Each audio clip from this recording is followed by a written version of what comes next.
Good morning, friends. Good morning, loyal audience. So today is a political pick. You've been hearing about things that are happening uh, in regards to the Trump campaign, but these are the telltale or signs of something greater or bigger that is undercurrent that is taking place. Uh, the changes in the Congress, they've been setting up the Congress, so when uh, the time comes and there's such a repeat or a recurrence of the January 6th, the Congress now is ready to not to run or not to capitulate or not to give in to the facts about elections and claims and certain things, right? So that's being prepped. Johnson is a mole of Trump or a brother of Trump and Obama and Putin, and they're all Putins, right? Two, there is a new spin, new tactic of deception that now Trump is bad mouthing or showing animosity toward Putin. He, not just him, but his minion. Uh, what's his name? That guy, North or South Carolina, Lindsey Graham. That's his. That's his tooth. So Trump has teeth, one of which is or fangs, one of which is Lindsey Graham. The others are McConnell, whoever that is, and now Johnson. You got another one, Johnson. And then all these guys are raised with care by Putin. So he raised them, like for example, chickens or dogs or whatever it is, right? One of which used to be like Tulsi Gabbard, right? These are the Putins, and in proxy for really Netanyahu, right? So that's a new spin. You can't be so much into Putin and help Putin and submit yourself to Putin and right out in the open, right? And then come now conveniently trying to say that you're against Putin. You can't do that. I mean, who's going to believe you, right? So that's number two things. Number three thing is now you will see, for example, yesterday or the day before, he was in a rally in Iowa or something. I don't know. And then he started talking about stolen election. So now Fox cut him off and started saying that the election was correct and so on. But so this is a new tack or new approach on how to undermine, undermine the or derail the train of facts about Trump. Why are they changing their mind? Those people, those very same people, always say that, and they agreed and they went barking along with Trump about the elections being stolen, right? And being rigged and so on. Why they're changing that now? Well, because now American people are relating or connecting between Trump declaring the election invalid and him wanting to stay in power, indefinitely, right? And that's in the least. And so on, right? Point number three, those Garland and Smith, I think, the prosecutor with the beard, right? Just like Mueller, they're protecting him. Until now, well, really nothing happened, right? So as if they became the guards of Trump's safety and security, like they're his bodyguards, they're not his prosecutors. So Garland and Smith and behind them a whole big machine are not the prosecutors of Trump. Oh, no. These are the bodyguards of Trump. You know how celebrities have their own bodyguards, that work with them all the time? That's what these guys are doing. So was Mueller for 2 years and as you can see. Now there's no doubt to what's going on with this guy. There's like this campaign, military, political, you name it, right? To maintain this guy. Now I want to ask you a question, and here's a big indicator. If what is said and what I said in my previous videos about this guy turning this country into a communist state, a tyranny, a totalitarianism state, a Lenin plus Stalin plus Putin state, right? Why would he want to insist on running again? I mean, there are presidents in the history of the United States who were there for one term and then their party brought somebody else, right? So it's a matter of the party, not the matter of the person. But they're insisting on the person, which is a proof that will prove to you that what is being said, I personally and others too, right? That this guy has some Putin agenda and Lenin agenda and Marx agenda and for this country. And it's very obvious how much support he's got, right? Undercurrent support. So there's like a shift and change. There is preparation, if you will, and these are in advanced stages. So this is a cult, right? He is going to come. They're insisting. Now, take for example, if the Republicans, as a party, wants to succeed, they would have seen that this guy was problematic, and they would have changed him, right? It's no big deal, right? You know, one person failed, the whole party doesn't fail. You understand what I'm saying?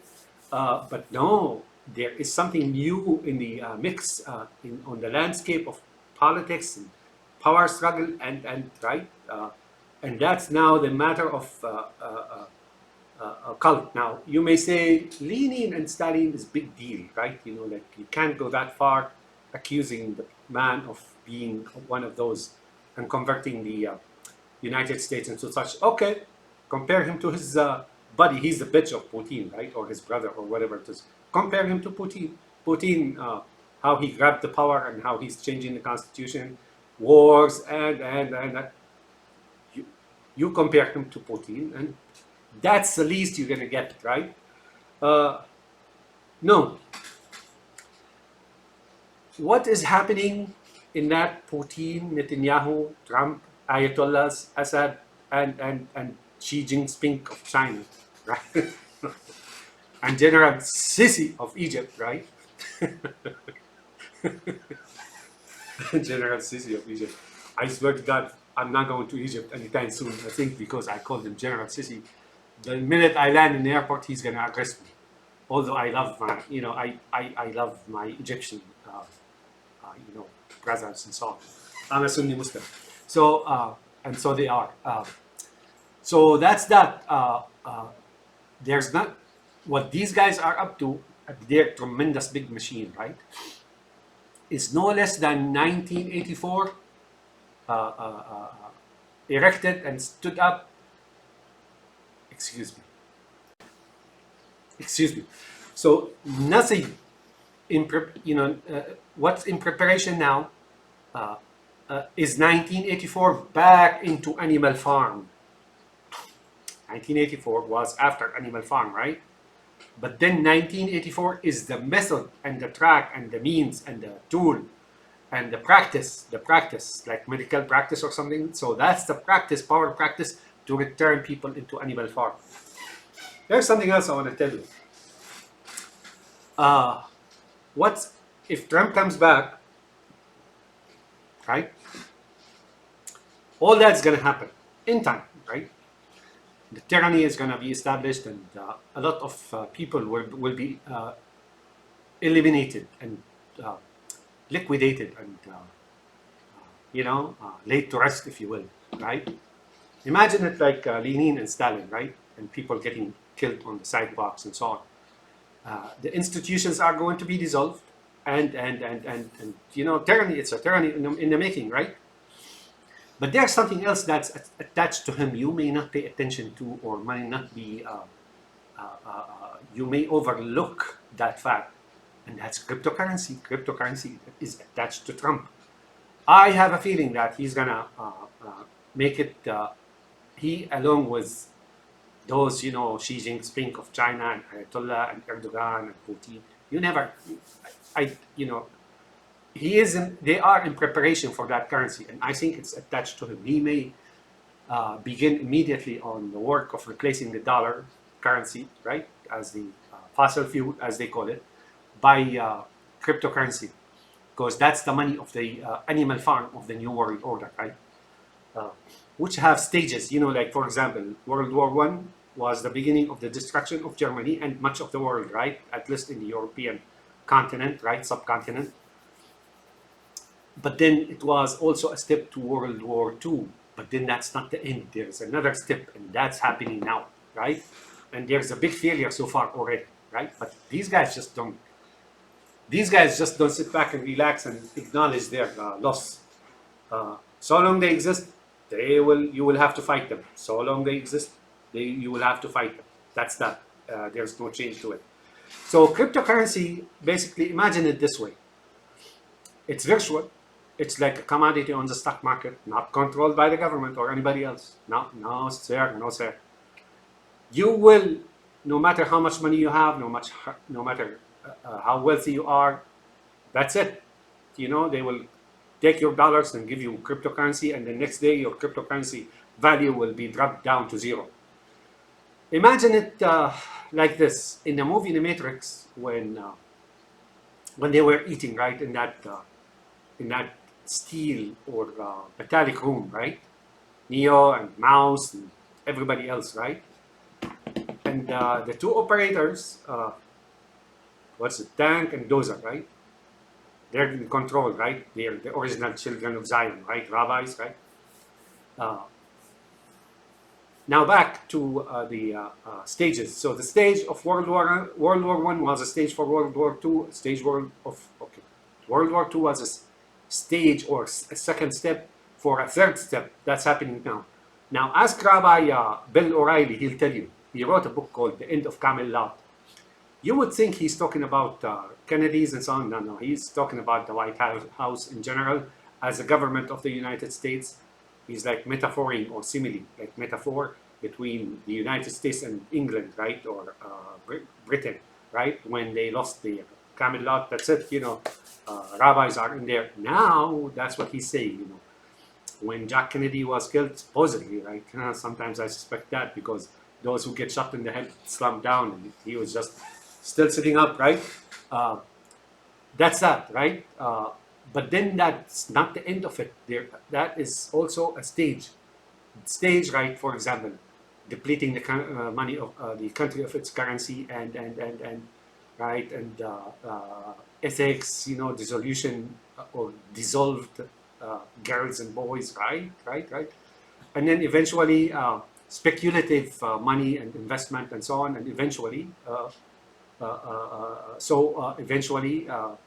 virtuality and so on, where you become nothing. So Rabbi O'Reilly may be ready, and he was going to do that by now, but it got, things derailed, got knocked out of its tracks. May be writing a book called The End of a Country, the end of Camelot, now the end of people, the end of a nation, right? I think he's probably have a sketch or a draft of that book, but he didn't publish it so far. You will not publish it, O'Reilly. Anyways, Rabbi O'Reilly. Anyway, back now in the Matrix, right? When these guys are eating, remember, and Mouse start talking about what's it? Wheat, like sweet wheat, sugary wheat, or chicken and stuff like that.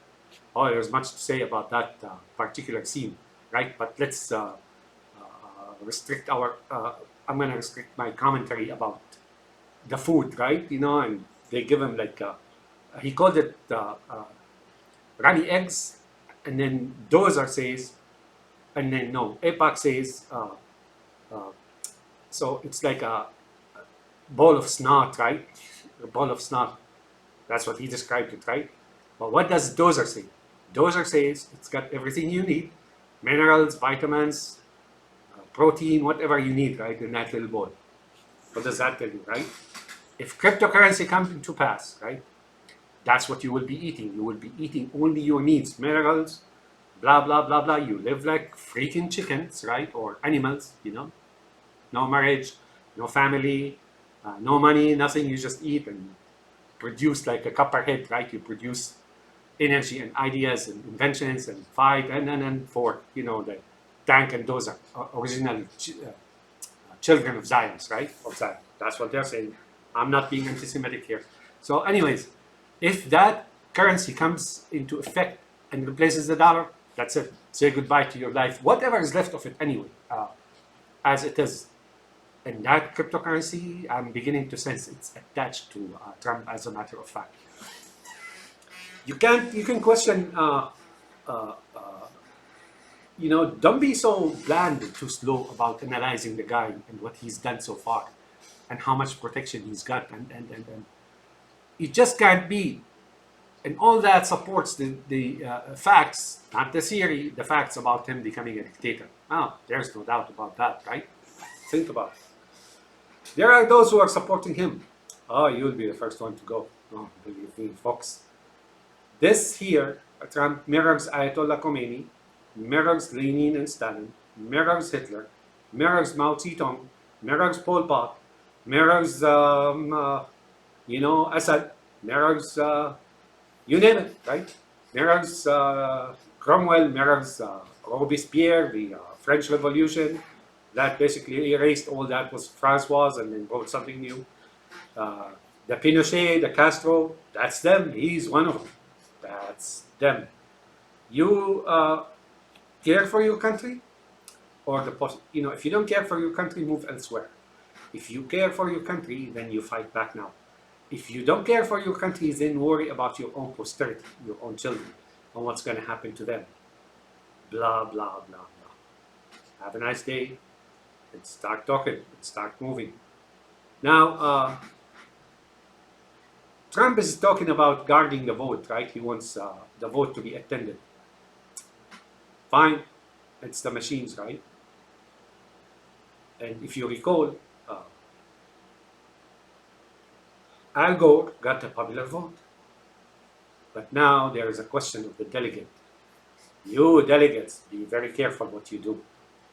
Be very wary of what you do. No, how should I put it? People, be very wary, very careful, very wary of those delegates. You can go into the voting centers all you want.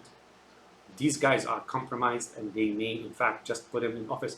Even if he got 1% of the vote of the United States and Biden got 99% of the votes of the United States. Now, some of you may complain about Joe Biden. He's got problems and so on. Well, true, yeah. But if you look closely, I don't see it, at least I don't see it, that the guy is going to nullify the Constitution and rule by decree and change this into a Putin backyard or animal farm for that matter. He got a few good things going. The confrontation with China, he won that in August. That was World War III actually. Biden won. He made the right decision on Ukraine, but not 100%. I think he should make righter decision on Ukraine.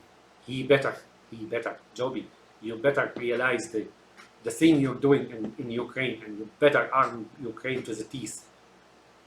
Because failures are ahead for the Putins, right? And the Xi Jinping and the Netanyahus, right? And this may turn into something very bad. If Putin is defeated now in Ukraine, guess what? You will guarantee better future, void of risks of that hot stuff that usually rise, so people won't eat mushrooms. But that's rising in possibility and chance and likelihood of occurrence. Why? Because you guys are procrastinating on that war. Anyways, so he did that. He did a few other things. Ukraine, he did, I forgot, he did a couple of other things. Not everything he did is good, but you will realize, if Trump comes, you will realize you made a mistake not keeping this guy in office, as a matter of fact. Again, he's not the best around. He's not, all those older, like Thomas Jefferson, no. But he definitely right now he's keeping the building as it is, which makes it possible for the United States to recover eventually from this downturn of destruction of ethics, destructions of principle, destruction of the family, and financially, and. But he's doing something pretty bad, like passing trillions to the stock market and so on. Trump passed far more than he did into the stock market and so on. Have a nice day, my friends. But guess what? You can't just sit around and guess things anymore. You really have to be very vigilant now, hyper vigilant. And you, intelligence agencies and authorities, right? Um, Law enforcement agencies, oh, you have to be on the lookout when that day comes during the election, because Trump has some, and his minions, underground minions, oh, they have some plans in case he doesn't win uh, or falsely wins the election. Because if you accuse the election of being rigged, then that's how you got into office. That's how you want to get into office. Have a nice day, my friends. You know, I can talk so much about that, but that's enough said. Uh, have a nice day. And guess what? Yesterday was the time, not tomorrow. Yesterday.